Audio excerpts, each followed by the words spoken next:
Kannada new one ಚಾನಲ್ಗೆ ಸ್ವಾಗತ ಸುಸ್ವಾಗತ. ಗೆಳೆಯರೇ, ನಿಮ್ಗಾಗಲೇ ಗೊತ್ತಿರ್ತೈತೆ, Royal Challengers Bengaluru defending champions ಮತ್ತೆ ಚಾಂಪಿಯನ್ಸ್ ಆಗಿ 2026ರಲ್ಲಿ ಮತ್ತೆ ಕಪ್ಪನ್ನು ಗೆದ್ದಿದ್ದಾರೆ. ಅದು ಸ್ನೇಹಿತರೆ, ಈ ವಿಡಿಯೋದಲ್ಲಿ ನಾವು ಕಪ್ಪು ಗೆದ್ದಲು ಮುಖ್ಯವಾದ ಕಾರಣಗಳು ಮತ್ತು ವಿರಾಟ್ ಕೊಹ್ಲಿ ಲಾಸ್ಟ್ ಗಂಟೆ ನಿಂತ್ಕೊಂಡು, ಎಲ್ಲರೂ ಔಟ್ ಆಗ್ತಾಯಿದ್ರೆ ವಿರಾಟ್ ಕೊಹ್ಲಿ ಮಾತ್ರ ಲಾಸ್ಟ್ ಗಂಟೆ ನಿಂತ್ಕೊಂಡು ಆ ಸಿಕ್ಸರ್ ಬಾಡಿಸಿ ಮ್ಯಾಚನ್ನು ವಿನ್ ಮಾಡಿದ್ರು. ಅದೊಂದು ಕ್ಷಣ. ಮತ್ತು ಲಾಸ್ಟ್ ಇಯರ್ ಅಷ್ಟು ಕ್ರೇಜು ಈ ವರ್ಷ ವಿರಾಟ್ ಕೊಹ್ಲಿ. ಲಾಸ್ಟ್ ಇಯರ್ ಆದರೆ ಕಣ್ಣೀರು ಹಾಕ್ಕೊಂಡ್ರು. 18 ವರ್ಷ ಆದಮೇಲೆ ಫಸ್ಟ್ ಟೈಮು ಅಲ್ಲ ಕಪ್ ಗೆದ್ದಿದ್ದು. ಅವಾಗಾದರೆ ಈ ವರ್ಷ ಹೆಂಗಿದ್ರು ಗೊತ್ತಾಯಿತು. ಇನ್ನೊಂದು RCB main bowling attack. First Rajat ಪಟ್ಟಿದಾರು, ಸುಮನ್ ಗಿಲ್ ಅವರು ರಜತ್ ಪಟ್ಟಿ ಅವರು ವಿನ್ ಆಗಿ ಬೌಲಿಂಗ್ ತಗೊಂಡ್ರು. ಆದರೆ ಅವ್ರನ್ನ ಕೇಳಿದಾಗ ಅವರು ಅದೇ ಅಂದರು, ನಾವು ಟಾಸ್ ವಿನ್ ಆದ್ರೂ ನಾವು ಬ್ಯಾಟಿಂಗ್ಗೆ ತಗೊಂಡಿರಿ ಅಂತ. ಅಂತೂ ಇಂತೂ ಬ್ಯಾಟಿಂಗ್ ಸ್ಟಾರ್ಟ್ ಆಯಿತು. ಮತ್ತು ಈ ಬ್ಯಾಟಿಂಗ್ ಸ್ಟಾರ್ಟ್ ಆಗ RCB ಬೌಲರ್ಸು ಎತ್ಕೊಂಡ್ರು. ಅವ್ರ ಟಾಪ್ 3 ಮೇಯ್ನ್ ಸ್ಟ್ರೆಂತೆ ಅವ್ರ ಟಾಪ್ 3. ಆ ಟಾಪ್ 3 ಸಮೇತ ಉದುರಿಸ್ಬಿಟ್ರು. ಮೇಯ್ನಾಗಿ ಜೈಸ್ ಬಟ್ಲರ್ ಆಗಲಿ, ಸುಮನ್ ಗಿಲ್ ಆಗಲಿ, ಮತ್ತು ಸಾಯಿ ಸುದರ್ಶನ್ ಆಗಲಿ, ಅವ್ರು ಮೇಯ್ನಾಗಿ ಅವ್ರು ಮೂವರನ್ನ ಟಾರ್ಗೆಟ್ ಮಾಡಿ ಇದರಲ್ಲಿ ಜಾಸ್ತಿ ಇಂಪ್ಯಾಕ್ಟ್ ಮಾಡಿದ್ದಂದರೆ ಹೇಜಲ್ವುಡ್ ಅವರು. ಅವರೇ ಜಾಸ್ತಿ ಇಂಪ್ಯಾಕ್ಟ್ ಮಾಡಿ ವಿಕೆಟನ್ನು ತಗೊಂಡ್ರು ಸುಮನ್ ಗಿಲ್ ಅವರು. ಇನ್ನು ಭುವನೇಶ್ವರ್ ಅವರು ಚೆನ್ನಾಗಿ ಹಾಕಿದ್ರು. ಇನ್ನು ರಸಿಕ್ ಸಲಾಮ್ದಾರ್ ಅವರಂತೂ ಇಲ್ಲಿ ಎಕ್ಸ್ಟ್ರಾರ್ಡಿನರಿ ಬೌಲಿಂಗ್ ಮಾಡಿದ್ರು.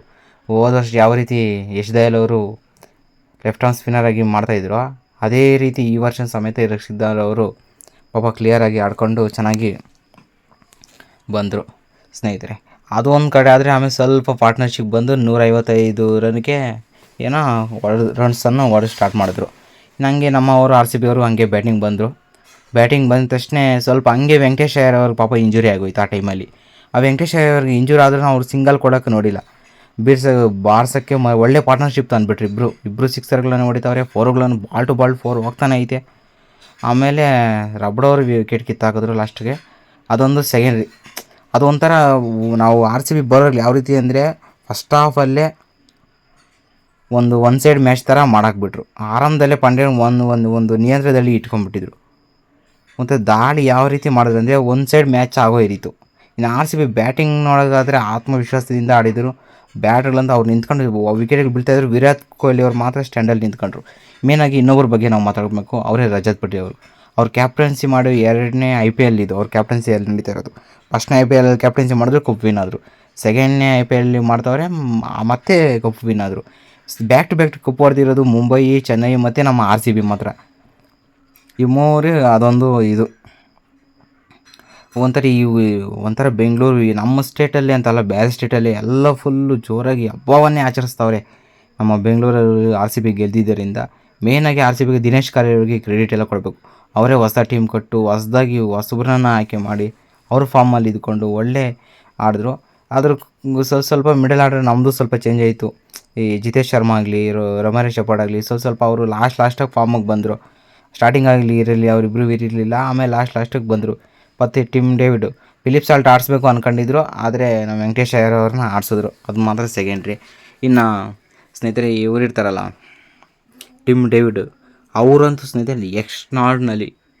ಪ್ರತಿಯೊಂದು ಮೊನ್ನೆ ಸೀಸನಲ್ಲಿ ಯಾವ ರೀತಿಯನ್ನು ಒಳ್ಳೆ ಫಿನಿಷರ್, ಒಳ್ಳೆ ಸ್ಟ್ರೈಕ್ ರೇಟ್ ಮಾತ್ರ ಅವ್ರದ್ದು ಮಾತ್ರ ಟಿಮ್ ಡೇವಿಡ್ ಅದು. ಇವತ್ತು ಸಮೇತ ಫಿನಿಷ್ ಮಾಡೋಕ್ಕೆ ನೋಡಿದ್ರು, ಆಪರ್ಚುನಿಟಿ ಅದು ಹೋಗಲಿ ಔಟ್ ಆಗೋಯ್ತು. ಮತ್ತು ವಿರಾಟ್ ಕೊಹ್ಲಿ ಒಂದು ಸತಿ ಔಟ್ ಆಯಿತು, ಅದೇನು ನೆಲಕ್ಕೆ ಅದು ಬಿಟ್ಬಿಡ್ತು. ನಮ್ಮದು ಹಂಗೆ ಒಂದು ಸತಿ ಸತಿ ಅವರು ಹಂಗೆ ಮಾಡಿದ್ರು. ಇವಾಗೂ ಅವ್ರದ್ದು ಹಂಗೆ ಇಬ್ಬರದು ಸೇಮ್ ಆಗೋಯ್ತು. ಆದರೆ ಹೆಂಗಿದ್ರಾಗಲಿ ನಾವು ಬ್ಯಾಕ್ ಟು ಎಲ್ಲರೂ ಹೇಳ್ತಾಯಿದ್ರು ನಿಮ್ಮ ಕಪ್ಪಿಲ್ಲ 49 ಆಲ್ ಔಟು ಅಂತ ಏನೋ ಎಲ್ಲ ಹೇಳ್ತಾಯಿದ್ರು. ಅದಕ್ಕೆಲ್ಲ ಸಮಾಧಾನವಾಗಿ 2ನೇ ಸೀಸನ್ ಸಮೇತ ಕಪ್ಪು ಹೊಡೆದು ತೋರಿಸಿದ್ದೇವೆ. 3ನೇ ಸೀಸನ್ ಹೊಡೆಯುತ್ತೀರಿ ಅಂತ ಕಾನ್ಫಿಡೆನ್ಸ್ ಇದೆ ಈ ಸೀಸನ್ನಲ್ಲಿ. ಅಂದರೆ ಪ್ಲೇಯರ್ಗಳೆಲ್ಲ ಒಳ್ಳೆ ಫಾರ್ಮಲ್ಲಿದ್ದರೆ ಮಾತ್ರ ಹೊಡಿಬೋದು. ಒಳ್ಳೆ ಗುಡ್ ಕ್ಯಾಪ್ಟನ್ಸಿನೇ ಅಂತಲೇ ಹೇಳ್ಬೋದು. ಯಾಕಂದರೆ ಎಷ್ಟು ಚೆನ್ನಾಗಿ ಮಾಡಿದ್ದಾರೆ ನೋಡಿ. ಫಸ್ಟ್ IPLಲ್ಲಿ, ಸೆಕೆಂಡ್ IPLಲ್ಲಿ ಟೀಮ್ ಮಾತ್ರ ಲೀಡ್ ತಗೊಂಬಂದಿದ್ದಾರೆ. ಇವೆಲ್ಲ ಮುಖ್ಯವಾಗಿ ನಮ್ಮ RCB ವಿನ್ ಆಗಲು ಕಾರಣ. ಮೇನ್ ತಿರುಗಿ ಇನ್ನೊಬ್ಬರ ಬಗ್ಗೆ ಭುವನೇಶ್ವರ್, ಅವರು ಜಸ್ಟ್ 1 ವಿಕೆಟಲ್ಲಿ ಮಾತ್ರ ಪರ್ಪಲ್ ಕ್ಯಾಪು ಮಿಸ್ ಆಯಿತು. ಇನ್ನು Vaibhav Suryavanshi orange cap, best striker, sixes, ಒಳ್ಳೆ ಇದರಲ್ಲಿ ಎಲ್ಲ ಒಂದು 5 ಅವಾರ್ಡ್ ವೈಭವ್ ಸೂರ್ಯವಂಶಿಯವ್ರಿಗೆ ಕೊಟ್ಟರು. ಮತ್ತು ನಮ್ಮ ಭುವನೇಶ್ವರಿಗವರು ಜಸ್ಟ್ 1 ವಿಕೆಟಲ್ಲಿ ಮಿಸ್ ಆಯಿತು ಪರ್ಪಲ್ ಕ್ಯಾಪು. ಇಲ್ಲಾಂದರೆ ಅದು ಬಂಬಿಡೋದು, ಅದಂತೂ ಗ್ಯಾರಂಟಿ ಇತ್ತು. ಆದರೆ ಬೆಸ್ಟ್ ಎಕನಾಮಿಕ್ ಸಮೇತ ಮಾಡ್ಕೊಂಬಂದರು. ಇವ್ರನ್ನ ಇಂಡಿಯನ್ ಟೀಮ್ಗೆ ಹಾಕ್ಬೋದು, ಯಾವುದೇ ಸಂದೇಹ ಸಮೇತ ಇಲ್ಲ, ಹಾಕಬೇಕು. ಇನ್ನು ಅದೇನೋ ಚರ್ಚೆಗಳು ನಡೀತಾ ಇದ್ದಾವೆ.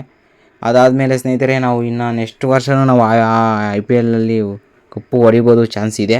ಸ್ನೇಹಿತರೆ ಈ ವಿಡಿಯೋ ಇಷ್ಟ ಆದರೆ ಒಂದು ಲೈಕ್ ಕೊಡಿ, ಮತ್ತು ನೀವು ಯಾರಾದರೂ ನಮ್ಮ ಚಾನಲ್ ಹೊಸ ಮಾಡ್ತಾ ಇದ್ದರೆ ಮತ್ತು RCB ಫ್ಯಾನ್ ಆಗಿದ್ದರೆ ತಕ್ಷಣ ಸಬ್ಸ್ಕ್ರೈಬ್ ಮಾಡ್ಕೊಳ್ಳಿ ಫ್ರೆಂಡ್ಸ್. Thank you.